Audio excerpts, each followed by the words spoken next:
के अमृत महोत्सव और स्वतंत्रता दिवस पर हम लोग इकट्ठा हुए हैं। सबसे पहले हमको खुशी इस बात की है कि आज इतने जमाने से बदरसे से झंडारोहण का समारोह होता आ रहा है। आज पहली दफा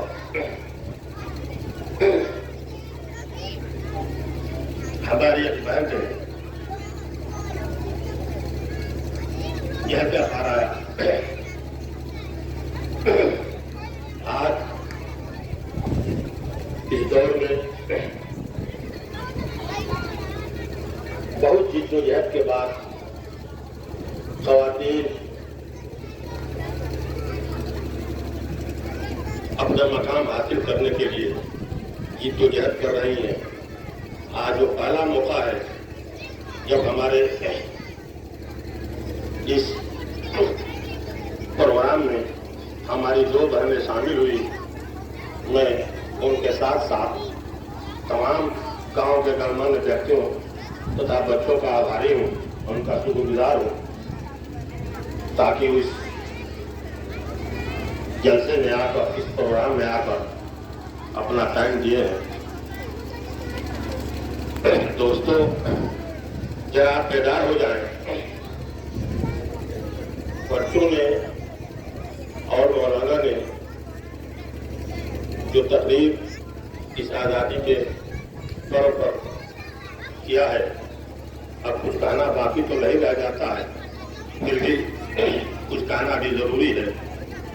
ये इस आज़ादी के अमृत महोत्सव पर हर घर झंडा फहराने का जो प्रोग्राम चला, झंडा मेरा आन बान सम्मान का निशान है।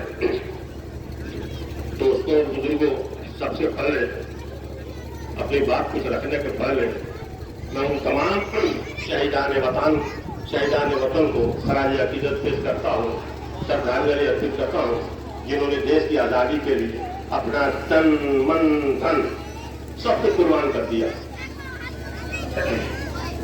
शायद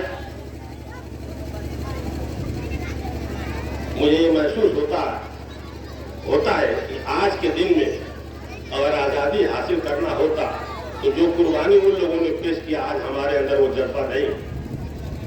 क्यों नहीं जज्बा है? इसलिए कि आजकल हम अपनी तरक्की करना चाहते हैं, मुल्क की तरक्की की तरफ हम नहीं देखते हैं।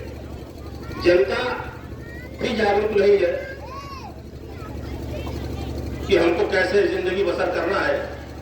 उस वक्त के लोगों ने जिस तरह कुर्बानी दी, मैं आप लोगों को बता देना चाहता हूं कि इस देश में अंग्रेज आए, कैसे आए, कैसे पांव पसारा, कैसे आजादी की लड़ाई लड़ी गई। बुजुर्गों और दोस्तों, तवारीख के नौजवानों, नोट करो, हवा में बात नहीं। अंग्रेज इस मुल्क में कब आए? अंग्रेज इस मुल्क में आए जहांगीर के जमाने में। जहांगीर की एक लड़की बीमार थी, बचने का कोई उम्मीद नहीं था कि अंग्रेज डॉक्टर ने उसका इलाज किया। लड़की ठीक हो गई। बादशाह उसको इनाम देना चाहते थे। बादशाह ने पूछा, क्या तुमको चाहिए? देखिए, वो अंग्रेज कितना होशियार था, कितना चालू था। उसने कहा कि हमको कुछ नहीं चाहिए, हमको यहाँ तैयार करने की इजाजत दे दिया जाए। जहांगीर ने कहा, जाओ तैयार करो। देखिए, बारिश का इम्कान है, बहुत शॉर्टकट में अपनी बात को मैं रख देना चाहता हूँ। और उसके बाद से वो पांव पसारते 1608 में ईस्ट इंडिया कंपनी की बुनियाद डाला। 1660 में ईस्ट इंडिया कंपनी बनी, जो कलकत्ता में बनी। और ईस्ट इंडिया कंपनी बनने के बाद धीरे धीरे विस्तार करते करते उसने एक ताकत अपने अंदर पैदा कर लिया। और सबसे पहले 1657 में उसने बंगाल पर कब्जा किया। नवाब सिराजुद्दौला। बंगाल के बाद बिहार में मीर कासिम की हुकूमत थी, मीर कासिम को ही किया। 1764 में जब बिहार बंगाल दोनों उसको फतह हो गया, फिर उसने मैसूर की तरफ कर्नाटक में ध्यान दिया। और कर्नाटक में 1784 में टीपू सुल्तान से लड़ाई लड़ी। 1784 में अंग्रेजों की हार हुई फिर भी उन्होंने निजाम हैदरा और मराठों को मिलाकर 1799 में टीपू सुल्तान को शिकस्त दिया। टीपू साहब शहीद हो गए। उसके बाद धीरे धीरे पांव पसारना शुरू किया। जब लोगों ने देखा, हिंदुस्तान के लोगों ने, बहादुर शाह जफर मुगल सल्तनत के आखिरी ताजदार थे, सिर्फ दिल्ली तक हुकूमत उनकी रह गई थी, बाकी चारों तरफ अंग्रेजों का कब्जा हो गया था। लेकिन उस वक्त लोगों ने एकजुट होकर बहादुर शाह जफर की अगुवाई में 1857 में पहली जंग आजादी की लड़ाई लड़ी। जिसमें मौलाना ने अभी बताया कि मौलाना अब्दुल हक खैराबादी का जहाज का फतवा था। अब बता देना चाहता हूं मौलाना अब्दुल हक खैराबादी के बारे में सारी बात मौलाना ने बताई। एक बात छूट गया, उनको फांसी कब हुई मालूम है आप लोगों को? 12 फरवरी 1861 में उनको फांसी हुई। तवारीख के हिसाब से डेट के बाद मैं बता रहा हूं। 12 फरवरी 1861 को उनको फांसी हुई। काला पानी का सजा हुआ था। बहादुर शाह जफर के बारे में उन्होंने बता दिया कि बहादुर शाह जफर को रंगून में कैद किया गया। उनके बच्चों को कसर काट के नजर पेश किया गया रास्ते में। उसमें बहादुर शाह जफर ने जानते क्या लिखा? लगता नहीं है जी मेरा उजड़े दयार में, किसकी बनी है आल में ना पाएदार में, तुमरे दराज मान के लाए थे 4 दिन, द्वार में कट गए 2 इंतजार में।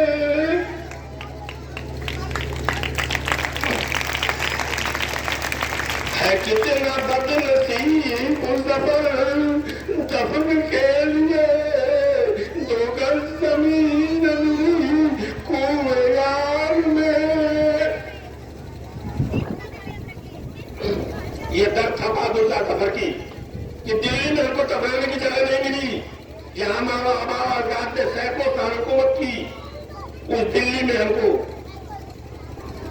दफन करने के लिए जमीन नहीं मिली। हिंदुस्तान के बाहर रंगून में उनका मजार है। बुजुर्गों, दोस्तों, 57 का पहला जंग आजादी की लड़ाई हिंदुस्तानियों की हार हो गई। उसके बाद 1880 में कांग्रेस की बुनियाद बनी और महात्मा गांधी के नेतृत्व में आजादी की लड़ाई शुरू हुई। आजादी की लड़ाई 2 महाज पर लड़ी गई। एक तो गांधी जी के सत्य अहिंसा के वसूल पर और दूसरा क्रांतिकारी में सुभाष चंद्र बोस, भगत सिंह आजाद, चंद्रशेखर आजाद, राजगुरु, ऐसे लोग थे। न जाने कितने लोग थे। अशफाकुल्लाह खां, राम प्रसाद बिस्मिल का वो शेर बहुत मशहूर है कि सरफरोशी की तमन्ना अब हमारे दिल में है, देखना है जोर कितना बाजुए कातिल में है। दोस्तों और बुजुर्गों,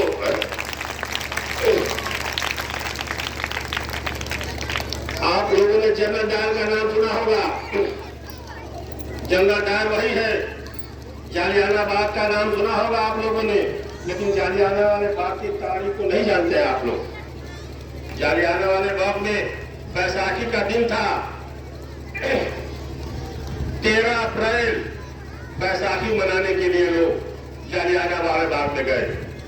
जनरल डायर ने, जो बहुत जालिम अंग्रेज हुक्मरान था हिंदुस्तान के अंदर, उसके हुक्म से गोली चला दी गई और जालियाना वाले बाग में 369 लोग मारे गए, शहीद हुए। 1200 लोग जख्मी हुए। तारीख का मुताला कर लीजिए। आप तारीख का मुताला करने का वक्त नहीं है। आपका खाक तारीख जानेंगे जो अपने बाबा और आजाद का अपने मुल्क की तारीख नहीं जाने। जब तक आप तारीख नहीं जानेंगे, जब तक आप माजी में नहीं जाएंगे, तब तक हाल और मुस्तकबिल नहीं बनेगा। बुजुर्गों, दोस्तों, नौजवान साथियों, 1919 में 13 अप्रैल बैसाखी का दिन था। बैसाखी के दिन में 370 के करीब इसमें हिंदू, मुस्लिम, सिख, ईसाई सब थे। बुजुर्गों, दोस्तों, 1200 लोग उसमें जख्मी भी हुए। उसके बाद 1928 में साइमन कमेटी आई, लखनऊ में उसका जबरदस्त विरोध हुआ। साइमन कमेटी गो बैक का नारा लगाया गया और वहां लखनऊ के लोगों ने विचित्र ढंग से, अद्भुत तरीके से, अजीब अंदाज में विरोध किया। लखनऊ का पतंगबाजी बड़ा मशहूर है, ऐसा पतंग लगाया सबों ने और ऊपर लिखा था अंग्रेज go back, Simon committee go back. और पतंग को उड़ाते उड़ाते 12 दरी जहां अंग्रेज खड़े थे, पूरा 12 दरी भर गया पतंग से। अंग्रेज हैरान हो गए, बाप रे बाप, ये किसका एहतजाज है। और दोस्तों और बुजुर्गों,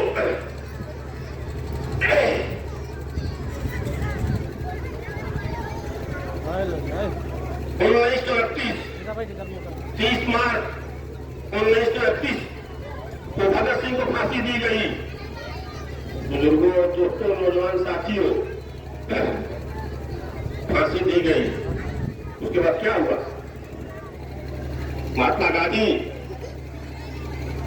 जवाहरलाल नेहरू, अबुल कलाम आजाद, मौलाना मोहम्मद अली शौकत, मौलाना मोहम्मद अली जौहर, इन लोगों की अगुवाई में देश की आजादी के लिए लड़ाई लड़ना शुरू हुआ।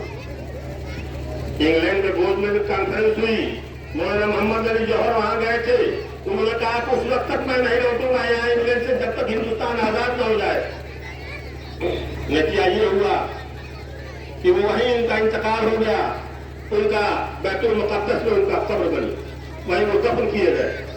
बुजुर्गों और दोस्तों, आसानी से इस लड़ाई को हम लोगों ने नहीं जीता। हमारे आजाद में कितनी माओ का सुहाग, कितनी माओ का गोद लड़ गया, कितनी औरतों का सुहाग उठ गया, कितने बच्चे अनाथ हो गए। क्या आज हम उनके बारे में सोचते हैं? नहीं सोचते। हम अपने मफाद की बात करते हैं, अपने मफाद की बात करते हैं। बुजुर्गों और दोस्तों, आजादी की लड़ाई ऐसे ही नहीं मिली। 19 महीना जेल है लोग। कांग्रेस की नेतृत्व में जो लड़ाई लड़ी गई, गांधी जी के नेतृत्व में लड़ाई लड़ी गई। और उसमें एक इंटरेस्टिंग बात हुई, अंग्रेज अभी यहां से अभी जाते नहीं।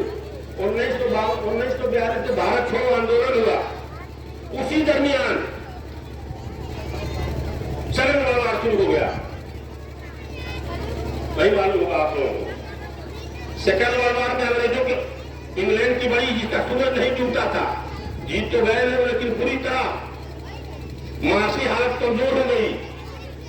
किसी में मौका भी मिला उन लोगों को यहाँ से जाने के लिए। और हिंदुस्तान के लोग समझ भी गए थे, जो आजादी की लड़ाई लड़ रहे थे, अब हिंदुस्तान के लोग यहाँ चले जाएंगे। तो 1942 में हिंदुस्तान छोड़ो का नारा लगाया गया। धीरे धीरे वक्त एक ऐसा आया कि 1947 में देश आजाद हुआ। देश आजाद हुआ, उसके साथ एक बहुत बड़ी दुर्घटना भी हुई। दुर्घटना ये हुई कि बदकिस्मती से अंग्रेजों ने हिंदुस्तान का दो टुकड़ा कर दिया। हिंदुस्तान और पाकिस्तान बन गया।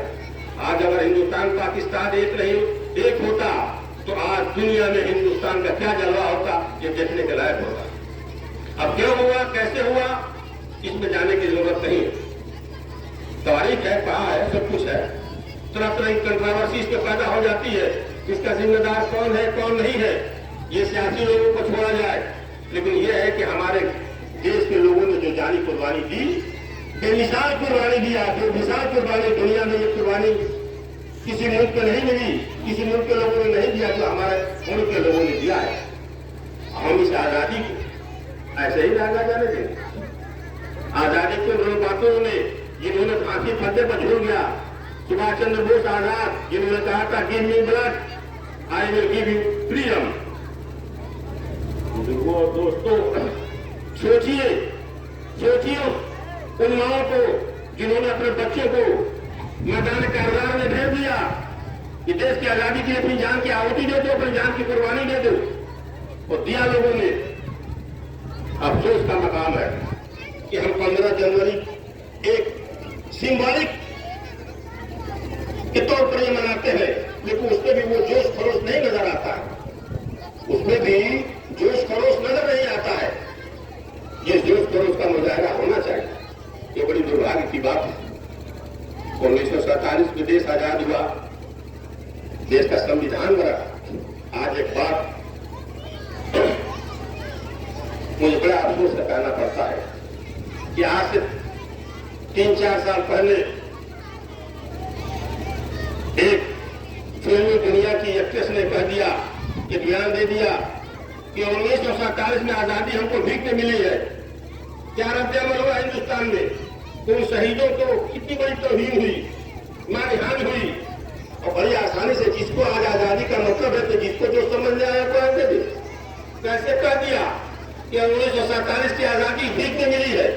इतने बातों ने जिन जान दिया जिनकी माओ ने अपना का गोद खुला हो गया। क्या हिंदुस्तान में रद्द-ए-अमल हुआ? ये इसलिए रद्द-ए-अमल नहीं हुआ। क्यों नहीं रद्द-ए-अमल हुआ है? खूब समझने की बात है। यहाँ इस किस्म की अब राजनीति हो रही है। अब क्या बताया जाए? आज मुसलमानों से हुकूमती का सर्टिफिकेट माना जाता है। अरे हुकूमतनी देशभक्ति का जज्बा हर हिंदुस्तानियों के अंदर है, चाहे औरत हो चाहे मर्द हो। आप सर्टिफिकेट नहीं बांट सकते कि कौन हुकूमतन है, कौन देशभक्त है, कौन देशभक्त नहीं है। झंडा लेके हाथ से घूम लेने से देशभक्त नहीं हो जाता है आदमी। देशभक्ति आदमी के खून में शामिल होता है। यह मैं डंके की चोट पर कहना चाहता हूं। बुजुर्गों और दोस्तों, अब मैं क्या बताऊं, बात तो बहुत कहनी थी, लेकिन बात बात पर लोगों की भावनाएं आहत हो जा रही हैं, लोगों के जज्बात मजरूह हो जा रहे हैं बिना बात के बात की। इसलिए जबान पे लगाम लगाना भी हम लोगों को जरूरत है। दुआएं दीजिए बीमार की तबस्सुम को, मिजाज पूछने वाले की आबरू रख ली। मेरे कलाम से बेहतर मेरी खामोशी न जाने कितने सवालों की आबरू रख ली।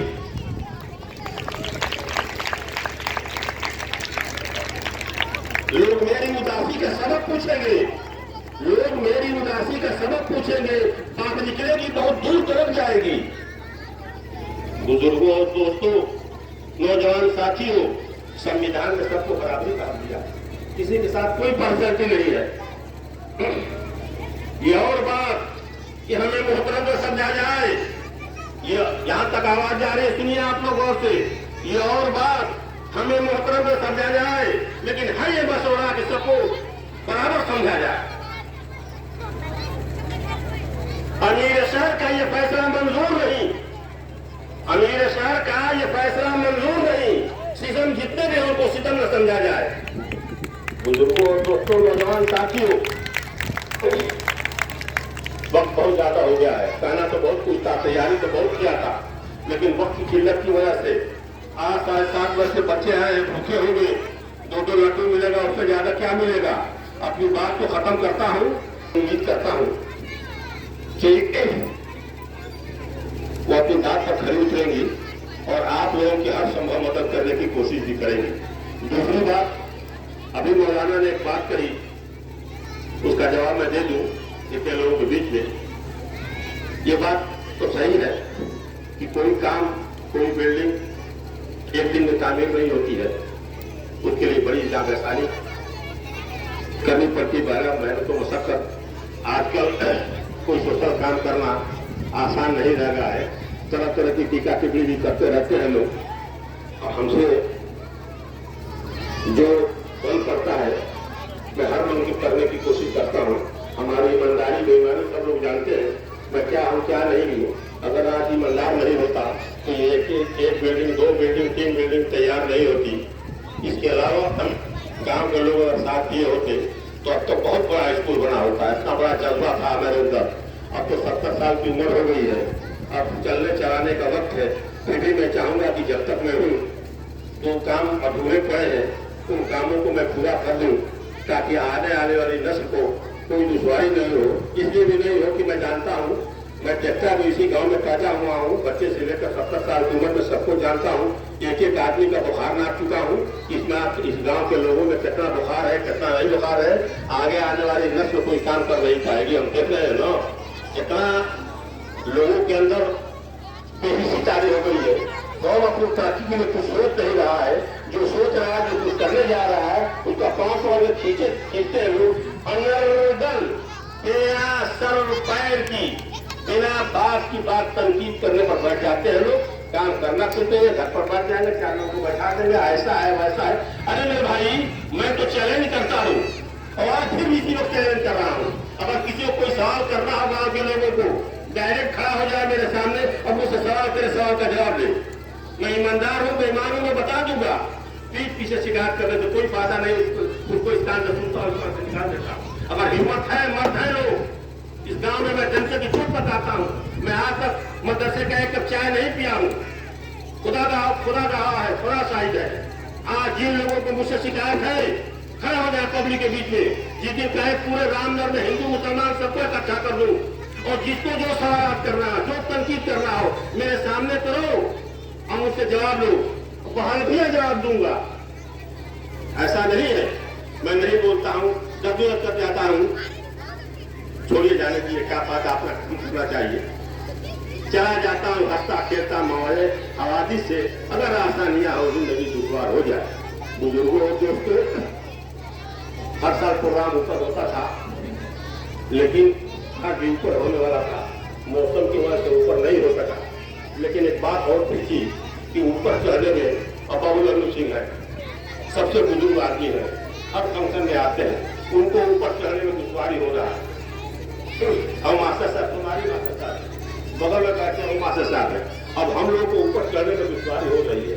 लेकिन आइंदा से अब हर साल इसको और ठीक ठाक करा दिया जाएगा, और 15 अगस्त और 26 जनवरी का प्रोग्राम अब नीचे ही हो, ताकि गांव के लोग जो वृद्ध लोग हैं वहाँ के शामिल तो हो जाए, कम से कम उनका आशीर्वाद तो मिल जाए, आशीर्वाद मिल जाए बच्चों को। और बच्चों की कारकर्दगी को देख ले कि बच्चे हमारे यहाँ के, बच्चे हमारे यहाँ बहुत काबिल तारीफ है भाई। मैं सबको मुबारकबाद देता हूँ, इतना बढ़िया प्रोग्राम किए। मैं सदा बता रहा हूँ कि दिल तो अब हमारा छाती चौड़ा हो गया, छाती चौड़ा में किसी का सर्टिफिकेट की जरूरत नहीं है, गांव के लोगों का सर्टिफिकेट की जरूरत नहीं है कि उनका अब्दुल्ला ईमानदार है, बेईमान है। सर्टिफिकेट तो लोगों बच्चों बढ़िया तालीम हासिल करो तो मैं समझ लूंगा कि मुझे सर्टिफिकेट मिल गया। सर्टिफिकेट तो हमारा हो, दोनों सर्टिफिकेट दोगे हमको, हमारा सर्टिफिकेट बार हो जाएगा, जमाना तो ठीक है, कोई फर्क नहीं पड़ता। हमको अपना काम करना है, ईमानदारी से काम रहा, अल्लाह के नजदीक मर के जाना है, हिसाब देना है, भाई का हिसाब देना है, जिंदगी का लम्हे का हिसाब देना है। उसी के हिसाब से मैं अपनी जिंदगी करता हूँ। बस बहुत साज करके अपनी बात को रख दिया। बात तो बहुत करनी थी, बहुत तैयारी थी, चाहे आजादी के वक्त बोलने की, एक एक आदमी का नाम लेकर बोलता। ऐसा नहीं है कि मैं भूलता हूँ, मैं पढ़ता हूँ, याद रहता है। तारीख का बहुत मुताला करता हूँ, और आजादी का, अंग्रेजों का, मुगलों का तारीख खता की है, लम्हों ने खता की है और सदियों ने सजा पाई। एक जहांगीर की गलती, तवारीख की आंखों ने ये जुल्म भी देखा है, तवारीख की आंखों ने ये जुल्म भी देखा है, लम्हों ने खता की है और सदियों ने सजा पाई। एक जहांगीर की गलती से 200 साल तक हमको गुलामी की जिंदगी बसर करनी पड़ी। 200 साल किसी को शायद करता है, एक लम्हा की गलती 200 साल की गुलामी में हमको जबरदस्त। इसके साथ ही मैं आप सभी लोगों से